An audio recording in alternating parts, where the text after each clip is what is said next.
Tubman is just everywhere, right? In the lead up to the Civil War, in the years following the Civil War, she lived a long, rich, eventful life. And sure, we can talk about women like Susie King Taylor as being, these nurses during the war.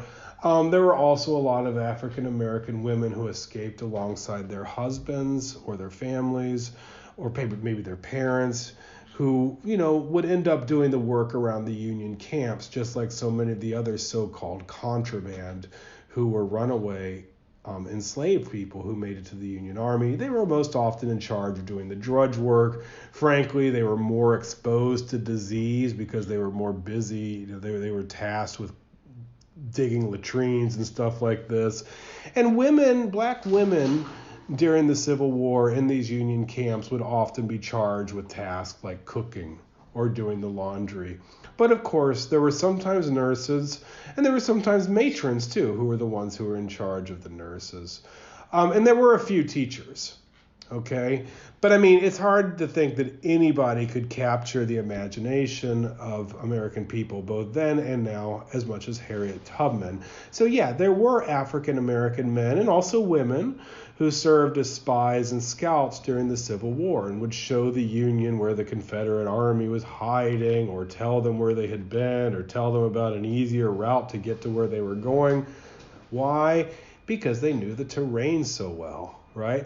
And Harriet Tubman, who had already had a famous career before the Civil War ever began as the most well-known conductor on the Underground Railroad, who conducted African American enslaved people to freedom, most often from Maryland, which was her own home, but all along the East Coast as well. Harriet Tubman was the most noted conductor on the eastern side of the Underground Railroad. There was an Underground Railroad which kind of ran from the East Coast into Canada, and then there was a second, branch, if you want to call it that, of the Underground Railroad, which connected the Upper South through Ohio to Canada as well. So Harriet Tubman was already someone who knew how to reconnoiter large areas and to lead people to freedom through treacherous territory. And Harriet Tubman arrives in the South as soon as the Union occupies the Sea Islands. We haven't talked about the Sea Islands too much in this class, but the Sea Islands is the first place in America where they start growing cotton. If you remember from the beginning of the class, we talked about the rise of cotton in the South. The reason that cotton couldn't be grown profitably until 1800 or so is because of the cotton gin. There is one exception, however. On the Sea Islands off of the coast of Georgia, you could grow long staple cotton. Long staple cotton is an especially fluffy cotton boll that does not have as many seeds as short staple cotton. So even before the American Revolution, on this very small chain of islands off of the coast of Georgia, close to Savannah, you could grow long staple cotton. And when the war breaks out, the Union Navy, again, the Navy, which played an underappreciated role in the war, was able to bring soldiers down to these Sea Islands, and something really interesting happens. All the planters run off. They leave their plantations behind, and they leave behind they're not really slaves anymore because the Union Army just showed up and freed them. So they leave behind all of these African American, they will refer to them as freedmen. And what they're going to do is these Union soldiers, as well as teachers and ministers and all kinds of well-meaning people from the North, well-intentioned, they don't always do the right thing, but they have good intentions. They arrive in the Sea Islands, and they're going to start, imagining what a post-Civil War society will look like in the South by reconstructing the Sea Islands. They can do this because there are no Southerners around. Southern whites around. There's no planters around. Now, we'll talk about that more next week when we talk about Reconstruction, but Harriet Tubman arrives on the Sea Islands very early on, and she's active as a spy, right?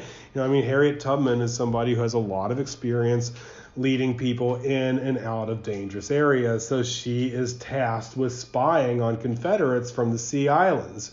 And she starts leading raids, right?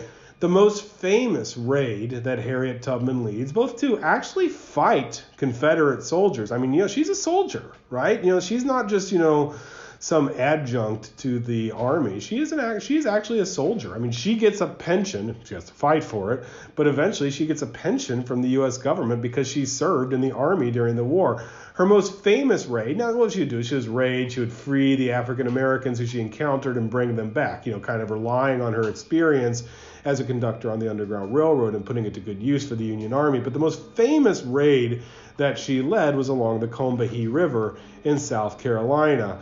And Harriet Tubman was also a feminist, right? Before the Civil War, the movements for women's rights and African American rights were very much interconnected. Both groups thought that they were being oppressed, whether by white folks or by men, right? So they felt that they had a lot in common, and they actually used a lot of the same rhetoric, the idea that we should be independent and should be in control of our own destiny, both black people who were enslaved as well as women who were under the control of patriarchal men felt that they in common did not have control over their destiny. So what ends up happening is that women and African Americans joined together in their fight to end the oppression of their voices and their political roles. Ultimately, Harriet Tubman is part of that fight for feminism as well as the fight for African American freedom. So too was Frederick Douglass, by the way. I should have said that 1863 was the raid on the Combahee River. And, here's Harriet Tubman speaking. On our late expedition up the Combahee River and coming on board the boat, I was carrying 2 pigs for a poor sick woman who had a child to carry. And the order, double quick, was given, and I started to run. I stepped on my dress, it being rather long, and fell, and I tore it almost off, so that when I got on board the boat, there was hardly anything left of it but shreds. I made up my mind then I would never wear a long dress on another expedition of this kind, but would have a bloomer as soon as I could get it. Bloomers were pantaloons for women, right? Because Harriet Tubman was sick of tripping over her skirts, which women were expected to wear, even in the army, in leading these daring raids deep into Confederate territory. So she asked, "Please make it to be known to the ladies, if you will. I expect to have a pair of these bloomers for use as soon as you can get me one," right? So not only is she a soldier in the war, she's actually asking for a proper outfit that she can wear so that she doesn't trip over the skirts that women were most expected to wear. So that's a really interesting story about her. Tubman, she also worked as a cook, as a laundry, as a nurse. And of course, we already mentioned Susie King Taylor, who was a little bit less famous but served in a similar capacity as a cook and a laundress when it was necessary, but most famously as a nurse. Of course, black women were very involved as nurses during the Civil War, and this had prominently been a male role. So in the transformation of nursing from being a career dominated by men to one that eventually women would participate in and eventually really dominate in, you also have to give some credit to black women as well. Of course, the U.S. government was slow in recognizing the role that these women played in the war. And, every veteran of the Civil War was given a pension by the government, but Harriet Tubman and other black women had to fight very hard to get their pensions from the U.S. government. And, the war ends in 1865. And Harriet Tubman only starts getting her pension after July of 1890, 35 years later. But in any case, when we think of the role that women played in the war as, working in offices, working in commissaries, working in the treasury, working as spies, working as nurses, we can see that the role of women was vastly expanded. And it wasn't just white women, but African American women as well.